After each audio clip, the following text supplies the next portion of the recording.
sauce where we've grated some cucumber, more cucumber. Now you've got to really squish it down and get all the juice out of it, or else it'll become too watery in the sauce.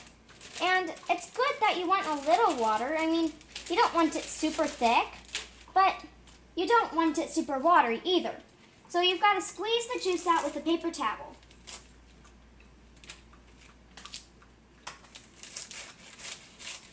Now you mix in your cucumber. Try not to go too fast or else you'll get yogurt everywhere like I did.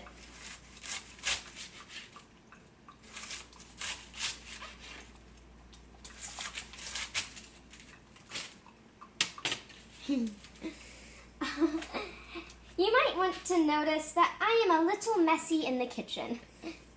But that's okay because on one of the cooking shows, this boy made a big mess but said that whenever it looks like a hurricane hit his desk, he makes the best work. So let's get messy. Make sure if you get something on the sides, always between every so often, go like this so that it's all coming down and you don't get it all on the sides and not in the bowl. Okay, so now that we've done like most of the sauce, I'm going over here to where I'm grilling the fish. We've got a mix of salmon and tilapia. Salmon works the best. Well, actually mahi-mahi does, but that's quite expensive, so I like to use salmon instead. Okay, so right now, we're kind of working on getting the fish to its great point, where it's not burnt and it's not, stuff like that. So, I am going to check the bottom of the fish to see if it's ready yet. You know that by cutting into it a little like I did to see the color of it. Salmon should be pink, and these two should be bright white. Always have an adult help you, like my grandpa here.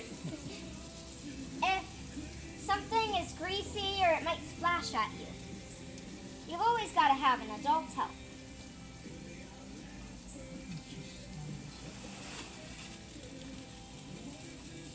Here you are, Chef. Thank you. Oh, hot. Okay, so now you've got your fish that is beautifully prepared.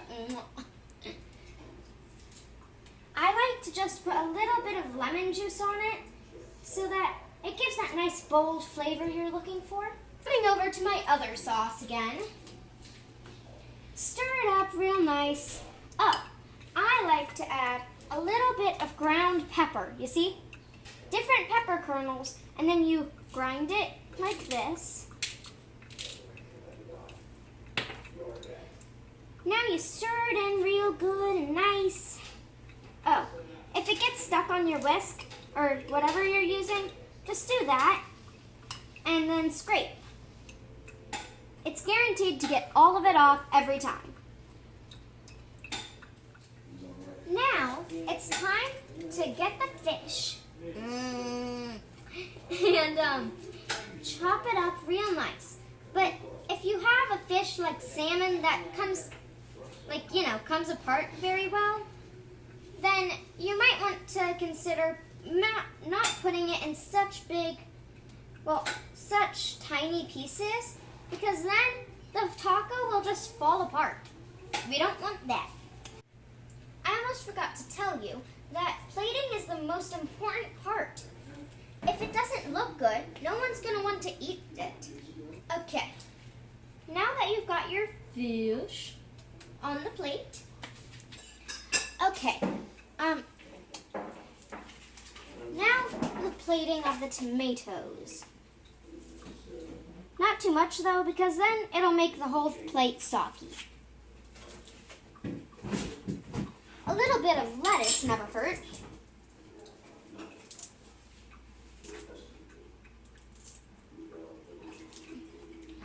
Now, a little bit of lemon juice,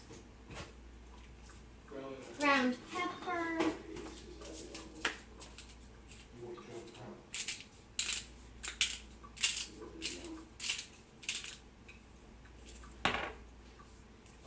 my lime? Here's my lime. Some sour cream. Just a few drops.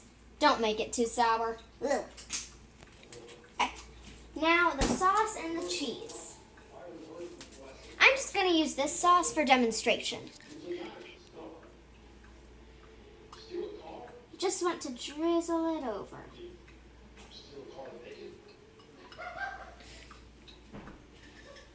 See? Sorry about the noise in the background. My sister. What you gonna do? Okay. And the last little bit of the taco. Some cheese. You can put it inside the taco or outside. I like it outside. Bon appetit. She's gonna do this. She's gonna circle the happy face or sad face for different types of, whatever, of what it says, to determine if it's a good recipe, bad recipe, or if it just needs a little redemption.